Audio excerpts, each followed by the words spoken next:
Mobil saat ini sudah hampir menjadi kebutuhan primer.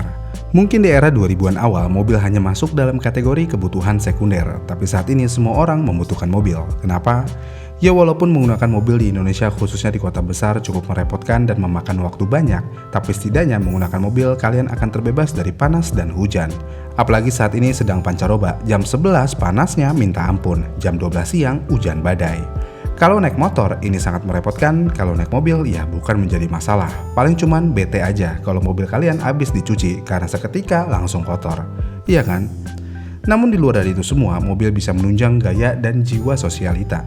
Ya, kita harus mengakui kebanyakan orang Indonesia saat ini sudah membutuhkan suatu hal untuk menunjang gaya dan sosialita mereka supaya bisa ngasih makan stories Instagram mereka. Dan mobil menjadi alat yang sempurna untuk menjadi penunjang sosialita tersebut. Namun sayangnya terkadang orang yang punya jiwa sosialita tinggi, mereka tidak memiliki tabungan yang banyak. Kenapa?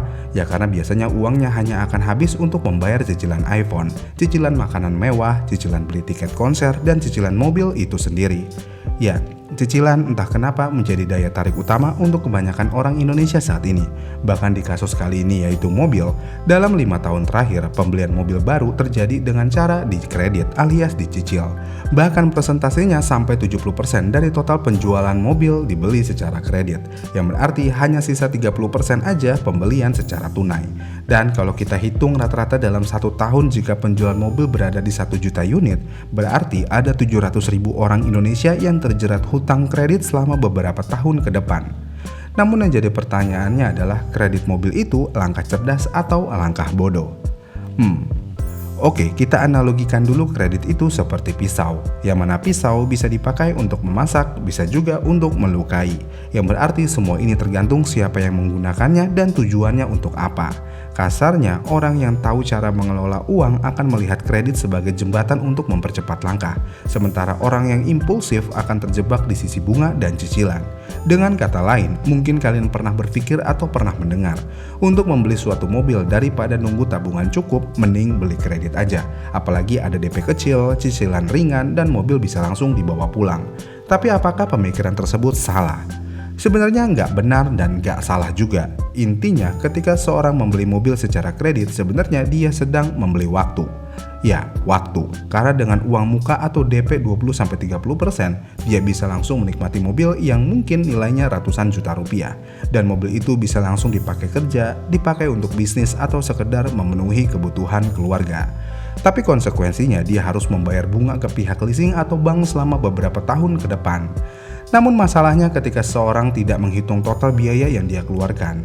Misalnya gini, katakanlah harga mobilnya 250 juta dan orang tersebut bisa melakukan DP sebesar 50 juta dengan cicilan 5 tahun sebesar 5,5 juta per bulannya.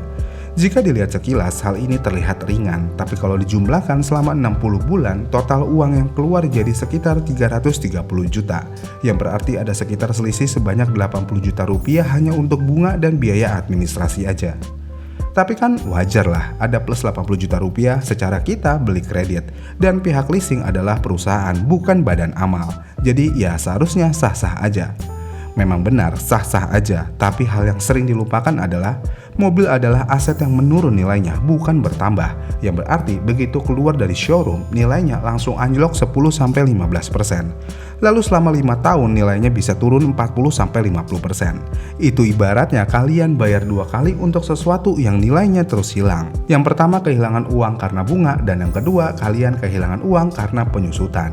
Dan kalau dilihat dari sisi keuangan murni, itu jelas bukan langkah yang cerdas. Jadi sejauh ini kredit mobil adalah langkah bodoh jika mobil tersebut hanya digunakan sebagai alat transportasi aja dan untuk memenuhi ambisi dan gengsi aja, karena nggak ada untungnya sama sekali. Karena faktanya lagi, buat kalian yang tinggal di kota besar, alat transportasi umum saat ini sudah jauh lebih baik daripada era 2000-an awal. Walaupun memang sih transportasi umum masih jauh dari kata nyaman, karena kalau di jam sibuk, semua transportasi umum akan padat dengan penumpang. Tapi kalau dibandingkan dengan kehilangan uang hanya untuk kredit mobil yang cuma dijadikan alat transportasi utama aja, transportasi umum jauh lebih baik walaupun harus desak-desakan. Namun ini semua berbeda jika mobil tersebut dibuat usaha, misalnya untuk mobil operasional usaha kalian.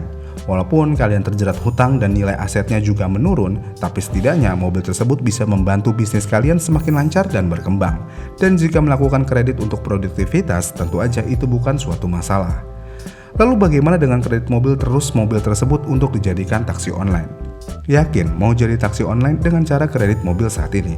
Karena kalau saya lagi naik taksi online dan saya tanya perihal ini, drivernya cuma bisa senyum halus dan curhat kalau mereka kayak kerja capek doang. Pemasokannya terkadang cuma cukup untuk bayar cicilan aja. Jadi kalau kalian pengen jadi taksi online dan mau kredit mobil, mendingan kalian pikir-pikir lagi. Karena dalam banyak kasus, mobil tarikan leasing kebanyakan adalah mobil bekas taksi online, yang berarti mereka tidak sanggup bayar hutangnya terhadap leasing. Namun apakah kredit mobil benar-benar harus dihindari jika hanya untuk kebutuhan pribadi yang tidak terlalu mendesak? Sebenarnya tidak bisa dikatakan seperti itu juga, asalkan kalian bisa memanage uangnya. Misalnya, rumus sederhana yang sering dipakai kebanyakan orang adalah total cicilan kredit tidak boleh lebih dari 30-35% dari penghasilan bulanan. Yang berarti misalnya kalau kalian punya gaji 10 juta, cicilan kalian idealnya ada di 3 juta rupiah.